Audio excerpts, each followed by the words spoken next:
In defense manufacturing, precision and reliability are the foundation of strength. Every mission depends on components that must endure the harshest environments and perform without compromise. This journey begins with CNC bar turning. It starts with high-grade bars of steel, titanium, and specialized alloys.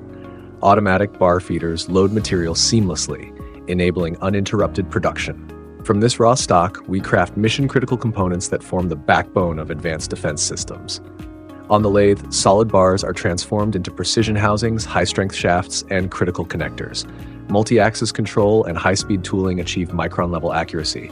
With twin-spindle technology, multiple operations are performed in a single cycle. Threads, grooves, bores, and complex geometries are completed without removing the workpiece, saving time while increasing accuracy.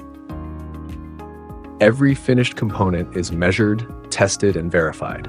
Coordinate measuring machines, laser scanners, and surface testers confirm that every dimension meets the strictest defense standards. After inspection, parts undergo finishing processes, deburring, polishing, and surface treatments, ensuring they are both durable and ready for integration. Automated handling keeps production efficient, while human oversight guarantees perfection. From raw bar stock to mission-critical components, CNC bar turning is where strength meets precision. It is the quiet craft behind the technology that protects and secures. This is engineering excellence, serving the future of defense. Don't forget to like and subscribe for more content on CNC and precision machining.